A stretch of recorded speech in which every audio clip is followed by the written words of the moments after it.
அனைவருக்கும் மாலை வணக்கம்.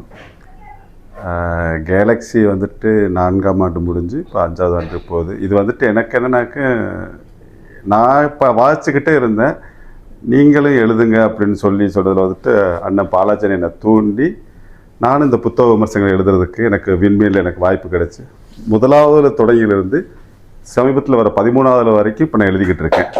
அதுக்கு கேலக்ஸிக்கு நான் நன்றி சொல்லணும். ரெண்டாவது, எங்களை வந்துட்டு நம்மளே வந்துட்டு எனக்கு என்னை பொறுத்த வரைக்கும் கேலக்ஸிங்கிறது வந்துட்டு என்னை பொறுத்த வரைக்கும் அது என்னோட இது நிறுவனம். அது எப்போவுமே எனக்குள்ளே இருக்குது, என்ன நானே பாராட்டிக்கிற மாதிரி இருக்கும்.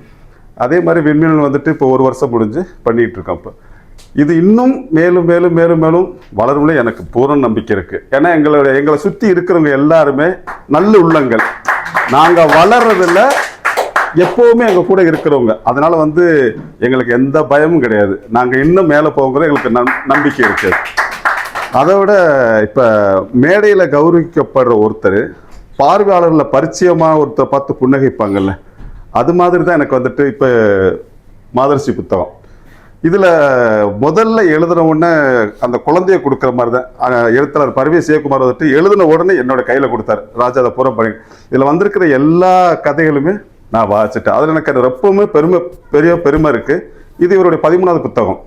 முதல் புத்தகம் எதிர் சேவையில் தொடங்கி அந்த புத்தகத்தில் என் பேர் இருக்குங்கும் போது எனக்கு ரொம்ப சந்தோஷமாக இருக்குது. எனக்கு அது அந்த இடத்துல கொடுத்து வந்துட்டு அண்ணன் எழுத்தாளர் பர்வேஸ் சிவகுமாரும் எங்கள் அண்ணன் பாலாஜி அண்ணனும் கொடுத்தது. அது வந்துட்டு மனசுக்குள்ள ஓடிட்டு. ஆனால் சில இப்போ கொஞ்ச நாளைக்கு முன்னாடி எனக்கு நடந்த ஒரு சில விஷயங்களால கொஞ்சம் எதுலையுமே நான் அதில் கொஞ்சம் நாட்டம் இல்லாமல் புத்தகங்கள் வாசிக்கிறது அதை தான்னா எனக்கு பிடிச்சது என்னோட இளையராஜாவோட பாட்டை கேட்டுட்டு பேசாமல் அப்படி ஒரு உண்மத்த நிலைக்கு போயிடுறது, அவ்வளோதான்.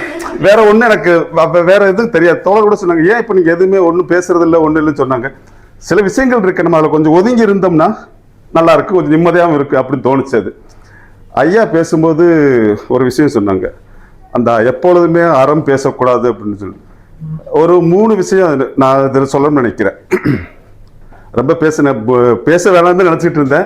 சில விஷயங்கள் பேசும்போது நம்ம அதெல்லாம் சொல்லி ஆகணும். நமக்கு வாசிச்சதில் கவிஞர் கண்ணதாசன் அவர் எழுதுறாரு, என்னுடைய மரணத்தில் நான் இருக்கும்போது என்னுடைய சடலம் வச்சிருக்கும் போது அதை தீப்பிடிச்சு எரியும் அப்படின்னு சொல்லிட்டு எழுதியிருக்காரு அவர் மரணத்துக்கு முன்னாடி. அதே போல அது நடந்தது.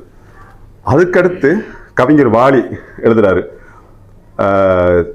ஏற்கனவே MS விஸ்வநாதன் ஒரு சிங்கம் இருந்துச்சு, அடுத்து இளையராஜான்னு ஒரு யானை வருது. இது நான் சொல்ல, தமிழ் சொல்லுது அப்படிங்கிறது. அதே மாதிரி நடந்துச்சு, ஒரு மிகப்பெரிய மாற்றம் அடைச்சு. அதுக்கடுத்து கவிஞர் வைரமுத்து அவங்க வந்துட்டு ஒரு படத்தில் ஒரு பாட்டு எழுதுறாரு. எழுதும்போது அந்த பாட்டை பாடும்போது ஜானகி அம்மா வந்துட்டு அவங்க வந்துட்டு கணவரோடு இருக்காங்க. அந்த பாட்டு முடிஞ்சு கொஞ்ச நாள்லயே வந்துட்டு கணவர் இறந்துடுறாங்க. அதில் ஒரு வரி வருது, எனது சலங்கை விதவையாகி போடுதோன்னு ஒரு வரி வருது. அப்போ எல்லாம் வந்தோன்னே அங்கே ஒருத்தர் சொல்றாரு, என்னங்க இந்த வார்த்தையை ஏன் இப்படி எழுதிருக்கீங்க அப்படின்னு இருக்கும்போது, இல்லை இது தமிழுடைய உச்சம், அது அப்படித்தான் இருக்கணும், அதை மாற்ற வேண்டாம் அப்படின்னு. அதே ஜானகியம்மா அடுத்து வந்துட்டு இளையராஜாவுடைய கலைகள் அந்த பாடும்போது அந்த சொன்னவங்க வந்துட்டு வைரமுத்தை பார்த்தேன். எனக்கு என்னன்னாக்கு, இது தமிழுடைய சிறப்பு, தமிழ் வந்துட்டு அப்படித்தான் இருக்கும், அதுல அறம் பாடவே கூடாது, அறம் பேசவே கூடாது. நீங்க எவ்வளவுக்கு எவ்வளவு நல்ல சிந்தனை நல்லதை பேசுறோமோ அது நம்மளை இன்னும் நம்ம எதிர்பார்க்கிற விட உயர்த்து கொண்டு போய் கொடுத்துரும். அதனால வந்துட்டு நம்ம கூடிய முட்டலும் நல்ல சிந்தனைகளையும் வளர்த்துக்கிறோம், நல்ல சிந்தனைகளையும் பேசுவோம். அது தமிழ் நம்மளை மென்மேலும் வளர்த்தும். அதுபோல எங்களுடைய கேலக்ஸியும் இன்னும் மென்மேலும் வளரும். அது எங்களுக்கு எவ்வளவு நம்பிக்கை. ரொம்ப பேசிட்டு நினைக்கிறேன். நன்றி.